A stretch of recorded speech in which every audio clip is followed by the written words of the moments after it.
Take a look at this digital model. We remember the Titanic as a pristine ocean liner, cutting through the surface of the North Atlantic. But today, the reality fades into this: a fractured, decaying skeleton suspended in the absolute dark. To find the actual ship, you have to travel 12,500 feet below the surface. Sunlight stops entirely at 3,000 feet, leaving the wreckage trapped in a pitch-black abyss, where the temperature hovers at a constant 34 degrees.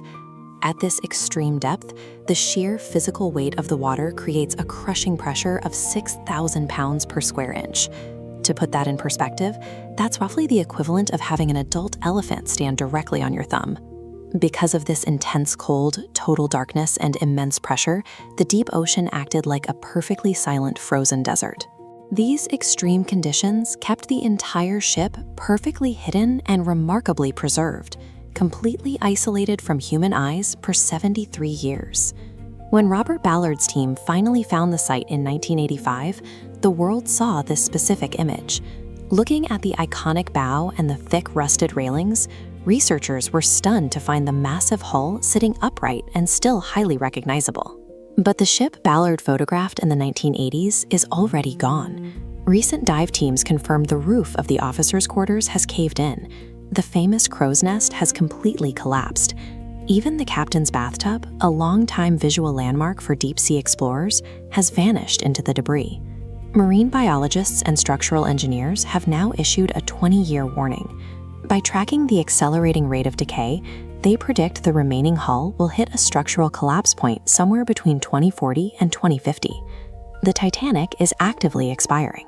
Knowing the metal is rapidly dissolving has triggered a desperate global race to map and document every square inch of the wreckage before it flattens out completely.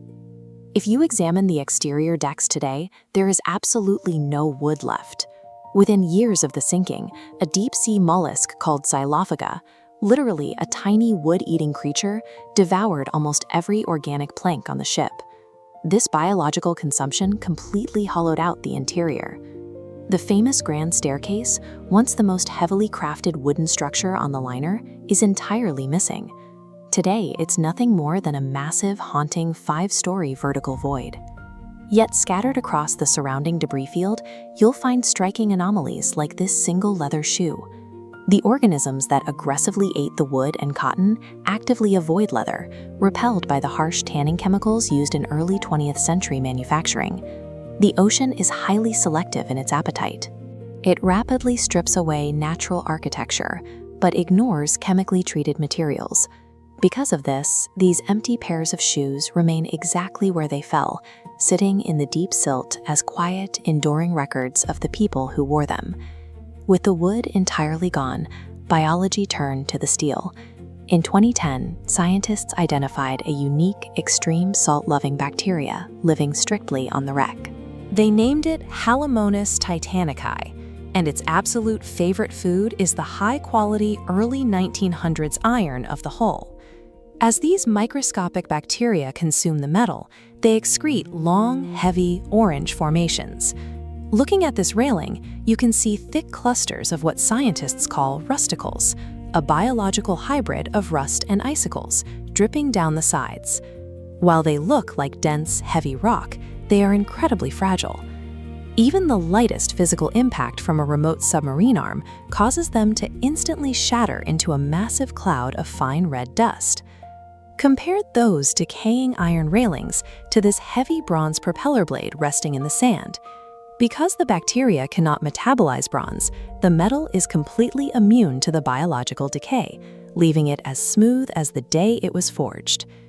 Beyond the bacteria, the ship is constantly battered by macroscopic forces. Powerful deep-sea storms sweep across the site, sandblasting the weakened hull, while a steady drift of dead organic matter, known as marine snow, slowly buries the wreckage in a thick layer of ocean silt. Between the microscopic bacteria chewing through the steel and the heavy ocean currents wearing down the exterior, the ship is trapped in a relentless crossfire. The destruction of the physical structure is a mathematical certainty. This animated diagram shows the collapse point. As iron-eating bacteria weaken interior support beams, they eventually fail. The massive weight of the upper decks causes the ship to pancake completely flat. Once compressed, it leaves a spreading red iron oxide footprint, reflecting on sonar for centuries. The iron ore used to forge the hull was originally pulled from the earth. By breaking down the steel and returning those raw minerals to the ocean floor, nature is simply completing a massive, century-long recycling process. Because we know exactly how the physical ship will end, modern mapping companies recently spent weeks executing a massive technological countermeasure. They captured over 700,000 high-resolution photographs to stitch together a flawless, millimeter-accurate digital twin. This timeline puts immense pressure on historians. In this photograph, you see the Marconi wireless operator room, the exact location the famous distress calls were transmitted from. Expeditions are actively debating the ethics of physically extracting this radio equipment before the decaying ceiling crushes it. By capturing all of this geometric data, researchers are preparing for a near future where the actual ship is gone. Rendering the debris field into virtual reality guarantees that subsequent generations can explore the physical state of the wreckage indefinitely. It allows us to preserve the haunting details of the site. Look at these heavy metal lifeboat davits. They remain cranked outward, frozen exactly where the crew left them after lowering the final boats. The deep-sea currents are too heavy, and the extreme bacteria are too hungry for the steel to survive. Nature will win the physical battle.